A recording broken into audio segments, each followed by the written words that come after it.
ನಮಸ್ಕಾರ ಸ್ನೇಹಿತರೆ, ಈ ವಿಡಿಯೋದಲ್ಲಿ ಭಗವದ್ಗೀತೆಯ 10ನೇ ಅಧ್ಯಾಯದಲ್ಲಿ ಬರುವಂತಹ ವಿಭೂತಿ ಯೋಗದಲ್ಲಿ ಶ್ರೀ ಭಗವಂತನ ಐಶ್ವರ್ಯದ ಬಗ್ಗೆ ತಿಳಿದುಕೊಳ್ಳೋಣ. ಶ್ಲೋಕ 1. ಶ್ರೀ ಭಗವಾನ್ ಉವಾಚ ಭೂಯ ಏವ ಮಹಾಬಾಹೋ ಶೃಣು ಮೇ ಪರಮಂ ವಚಃ ಯತ್ಯೇಹಂ ಪ್ರೀಯಮಾಣಾಯ ವಕ್ಷ್ಯಾಮಿ ಹಿತಕಾಮ್ಯಯ. ಅನುವಾದ: ದೇವೋತ್ತಮ ಪರಮ ಪುರುಷನಾದ ಶ್ರೀಕೃಷ್ಣನು ಈ ರೀತಿ ಹೇಳಿದನು: ಮಹಾಬಾಹುವಾದ ಓ ಅರ್ಜುನನೇ, ನೀನು ನನ್ನ ಪ್ರೀತಿಯ ಸ್ನೇಹಿತನಾದ್ದರಿಂದ ಇನ್ನೂ ಹೆಚ್ಚಿಗೆ ನಿನಗೆ ವಿವರವಾಗಿ ಹೇಳುತ್ತೇನೆ, ಕೇಳಿಸಿಕೊ. ಭಗವಾನ್ ಎನ್ನುವ ಪದವನ್ನು ಪರಾಶರ ಮಹರ್ಷಿಗಳು ಈ ರೀತಿ ವಿವರಿಸಿದ್ದಾರೆ: ಪೂರ್ಣ ಶಕ್ತಿ, ಪೂರ್ಣ ಕೀರ್ತಿ, ಸೌಂದರ್ಯ, ಐಶ್ವರ್ಯ, ವೈರಾಗ್ಯ ಮತ್ತು ಜ್ಞಾನ ಈ ಯಾರನ್ನು ಹೊಂದಿರುವವನನ್ನು ಭಗವಂತ ಅಥವಾ ದೇವೋತ್ತಮ ಪರಮ ಪುರುಷನೆಂದು ಹೇಳುತ್ತಾರೆ. ಶ್ರೀಕೃಷ್ಣ ಪರಮಾತ್ಮನು ಈ ಭೂಮಿ ಮೇಲೆ ಇದ್ದಾಗ ಈ 6 ಸಿರಿಗಳನ್ನು ಮೆರೆದನು. ಆ ಕಾರಣಕ್ಕಾಗಿಯೇ ಶ್ರೇಷ್ಠ ಪರಾಶರ ಮುನಿಗಳಂತಹ ಋಷಿಗಳು ಕೂಡ ಶ್ರೀಕೃಷ್ಣ ಪರಮಾತ್ಮನೆಂದು ಭಗವಾನ್ ಅಥವಾ ದೇವೋತ್ತಮ ಪರಮ ಪುರುಷ ಎಂದು ಸ್ವೀಕರಿಸಿದರು. ಈಗ ಶ್ರೀಕೃಷ್ಣನು ಅರ್ಜುನನಿಗೆ ಈ ಸಿರಿಗಳು ಮತ್ತು ಕಾರ್ಯಗಳು ಇದರ ಬಗ್ಗೆ ಹೆಚ್ಚಿನ ಜ್ಞಾನ ರಹಸ್ಯವನ್ನು ಅರ್ಜುನನಿಗೆ ಬೋಧಿಸುತ್ತಿದ್ದಾನೆ. ಈ ಹಿಂದೆ 7ನೇ ಅಧ್ಯಾಯದಿಂದ ಪ್ರಾರಂಭಿಸಿ ಪರಮ ಪ್ರಭು ತನ್ನ ಶಕ್ತಿಗಳನ್ನು ಅವು ಯಾವ ರೀತಿ ಕಾರ್ಯಪ್ರವೃತ್ತ ಮಾಡುತ್ತವೆ ಎನ್ನುವುದನ್ನು ವಿವರವಾಗಿ ವಿವರಿಸಿದನು. ಈಗ ಶ್ರೀಕೃಷ್ಣನು ತನ್ನ ನಿರ್ದಿಷ್ಟ ಸಿರಿಗಳನ್ನು ಅರ್ಜುನನಿಗೆ ವಿವರವಾಗಿ ವಿವರಿಸುತ್ತಿದ್ದಾನೆ. ಹಿಂದಿನ ಅಧ್ಯಾಯದಲ್ಲಿ ಆತನು ಭಕ್ತಿ ಸೇವೆಯನ್ನು ಸ್ಥಿರವಾದ ನಂಬಿಕೆಯಲ್ಲಿ ನೆಲೆಗೊಳಿಸಲು ತನ್ನ ವಿವಿಧ ಶಕ್ತಿಗಳ ಬಗ್ಗೆ ವಿವರಿಸಿದ್ದನು. ಈ ಅಧ್ಯಾಯದಲ್ಲಿ ಮತ್ತೆ ಶ್ರೀಕೃಷ್ಣನು ಅರ್ಜುನನಿಗೆ ತನ್ನ ಸಿರಿಗಳನ್ನು, ತನ್ನ ಅಭಿವ್ಯಕ್ತಿಗಳನ್ನು ಕುರಿತು ಹೇಳುತ್ತಿದ್ದಾನೆ. ಪರಮ ಪ್ರಭುವನ್ನು ಕುರಿತು ಮನುಷ್ಯನು ಕೇಳಿದಷ್ಟು ಭಕ್ತಿ ಸೇವೆಯಲ್ಲಿ ಸ್ಥಿರನಾಗುತ್ತಾನೆ.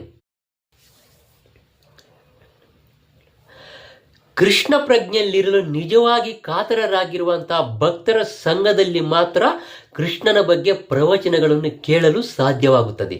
ಇತರರು ಇಂತಹ ಪ್ರವಚನಗಳಲ್ಲಿ ಭಾಗಿಯಾಗಲು ಸಾಧ್ಯವಾಗುತ್ತಿಲ್ಲ. ಅರ್ಜುನನು ಶ್ರೀಕೃಷ್ಣನಿಗೆ ಪ್ರಿಯನಾದ್ದರಿಂದ, ಆಪ್ತ ಸ್ನೇಹಿತನಾಗಿರುವುದರಿಂದ ಇಂತಹ ಪ್ರವಚನಗಳು ಅರ್ಜುನನಿಗೆ ನೆರವಾಗುತ್ತಿವೆ ಎಂದು ಶ್ರೀಕೃಷ್ಣ ಪರಮಾತ್ಮನು ಹೇಳುತ್ತಿದ್ದಾನೆ. ಶ್ಲೋಕ 2. ನ ಮೇ ವಿದುಃ ಸುರಗಣಾಃ ಪ್ರಭವಂ ನ ಮಹರ್ಷಯಃ ಅಹಮಾದಿರ್ಷಿ ದೇವಾನಾಂ ಮಹರ್ಷೀಣಾಂ ಚ ಸರ್ವಶಃ. ಅನುವಾದ: ದೇವತೆಗಳಾಗಲಿ ಮಹರ್ಷಿಗಳಾಗಲಿ ನನ್ನ ಮೂಲದ ಬಗ್ಗೆ ಆಗಲಿ ನನ್ನ ಸಿರಿಗಳ ಬಗ್ಗೆ ಆಗಲಿ ಅರಿಯಲು ಸಾಧ್ಯವಿಲ್ಲ. ಏಕೆಂದರೆ ಎಲ್ಲ ರೀತಿಗಳಲ್ಲಿಯೂ ದೇವತೆಗಳಿಗೆ ಮಹರ್ಷಿಗಳಿಗೆ ನಾನೇ ಮೂಲವಾಗಿರುತ್ತೇನೆ. ಇದರ ಭಾವಾರ್ಥ: ಬ್ರಹ್ಮ ಸಂಹಿತೆಯಲ್ಲಿ ಹೇಳಿರುವಂತೆ ಶ್ರೀಕೃಷ್ಣನೇ ಪರಮ ಪ್ರಭು. ಅವನಿಗಿಂತ ಯಾರು ಶ್ರೇಷ್ಠರಿಲ್ಲ.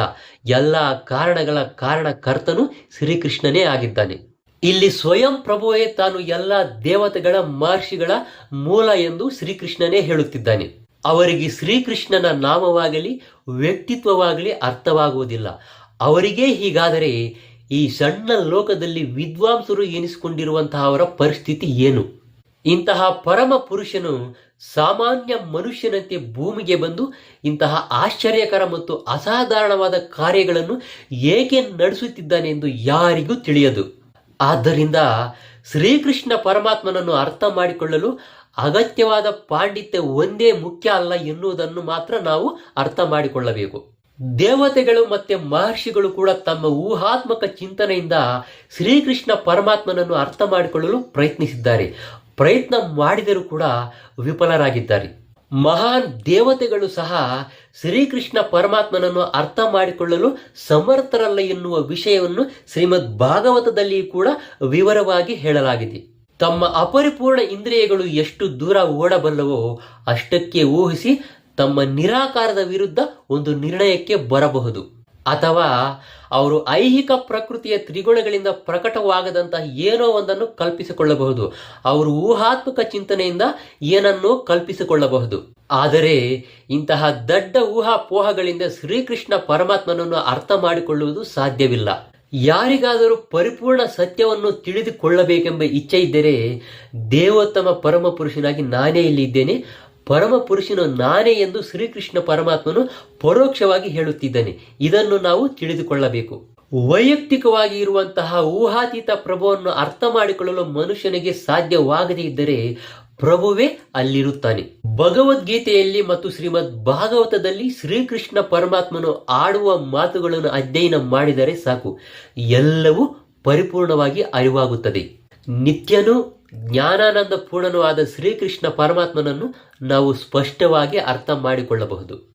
ದೇವರು ಆಳುವ ಒಂದು ಶಕ್ತಿ ಅಥವಾ ನಿರಾಕಾರ ಬ್ರಹ್ಮನ್ ಎನ್ನುವ ಪರಿಕಲ್ಪನೆಯನ್ನು ಭಗವಂತನ ಕೆಳಮಟ್ಟದ ಶಕ್ತಿಯಲ್ಲಿ ಇರುವವರು ಮುಟ್ಟಬಹುದು. ಆದರೆ ಮನುಷ್ಯನು ಆಧ್ಯಾತ್ಮಿಕ ಸ್ಥಿತಿಯಲ್ಲಿ ಇಲ್ಲದೇ ಇದ್ದರೆ ದೇವೋತ್ತಮ ಪರಮ ಪುರುಷನನ್ನು ಕಲ್ಪಿಸಿಕೊಳ್ಳಲು ಸಾಧ್ಯವಿಲ್ಲ. ಬಹುಮಂದಿಗೆ ಕೃಷ್ಣನ ವಾಸ್ತವಿಕ ಸ್ಥಿತಿಯಲ್ಲಿ ಅರ್ಥ ಮಾಡಿಕೊಳ್ಳಲು ಸಾಧ್ಯವಾಗುತ್ತಿಲ್ಲ. ಆದ್ದರಿಂದ ತನ್ನ ನಿಷ್ಕಾರಣ ಕರುಣೆಯಿಂದ ತನ್ನ ಊಹೆಗಳನ್ನು ಮಾಡಿಕೊಳ್ಳುವವರಿಗೆ ಕೃಪೆ ಮಾಡಲು ಭಗವಂತನು ಇಳಿದು ಬರುತ್ತಾನೆ. ಪರಮ ಪ್ರಭುವಿನ ಕಾರ್ಯಗಳು ಅಸಾಧಾರಣವಾದವು. ಆದರೂ ಐಹಿಕ ಶಕ್ತಿಯ ಕಲ್ಮಶ ಸಂಪರ್ಕದಿಂದಾಗಿ ಊಹಾಪೋಹ ಮಾಡುವವರು ನಿರಾಕಾರ ಬ್ರಹ್ಮನ್ನೇ ಪರಮನು ಎಂದು ಯೋಚಿಸುತ್ತಾರೆ. ಪರಮ ಪ್ರಭುವಿಗೆ ಪೂರ್ತಿ ಪ್ರಮಾಣದಲ್ಲಿ ಶರಣಾಗತರಾದ ಭಕ್ತರು ಮಾತ್ರ ದೇವೋತ್ತಮ ಪರಮ ಪುರುಷನ ಕೃಪೆಯಿಂದ ಅವನು ಶ್ರೀಕೃಷ್ಣ ಪರಮಾತ್ಮನೇ ಎಂದು ಅರ್ಥ ಮಾಡಿಕೊಳ್ಳಬಲ್ಲರು. ಪ್ರಭುವಿನ ಭಕ್ತರು ದೇವರು ನಿರಾಕಾರ ಬ್ರಹ್ಮನು ಎನ್ನುವ ಪರಿಕಲ್ಪನೆಯನ್ನೇ ಅವರ ಗಮನಕ್ಕೆ ತಂದುಕೊಡುವುದಿಲ್ಲ. ಅವರ ಶ್ರದ್ಧಾ ಭಕ್ತಿಗಳು ಅವರು ಕೂಡಲೇ ಪರಮ ಪ್ರಭುವಿಗೆ ಶರಣಾಗತರಾಗುವಂತೆ ಮಾಡುತ್ತವೆ. ಶ್ರೀಕೃಷ್ಣನ ನಿಷ್ಕಾರಣ ದಯೆಯಿಂದಾಗಿ ಶ್ರೀಕೃಷ್ಣ ಪರಮಾತ್ಮನನ್ನು ಭಕ್ತರು ಅರ್ಥ ಮಾಡಿಕೊಳ್ಳಲು ಸಾಧ್ಯವಾಗುತ್ತದೆ. ಬೇರೆ ಯಾರು ಕೂಡ ಶ್ರೀಕೃಷ್ಣ ಪರಮಾತ್ಮನನ್ನು ಸರಿಯಾಗಿ ಅರಿಯಲಾರರು. ಮಹರ್ಷಿಗಳು ಕೂಡ ಈ ವಿಷಯವನ್ನು ಒಪ್ಪಿಕೊಳ್ಳುತ್ತಾರೆ. ಆತ್ಮ ಯಾವುದು, ಪರಮ ಯಾವುದು, ನಾವು ಏನನ್ನು ಪೂಜಿಸಬೇಕು ಎನ್ನುವ ವಿಷಯವನ್ನು ಅವರು ಕೂಡ ಹೇಳುತ್ತಾರೆ.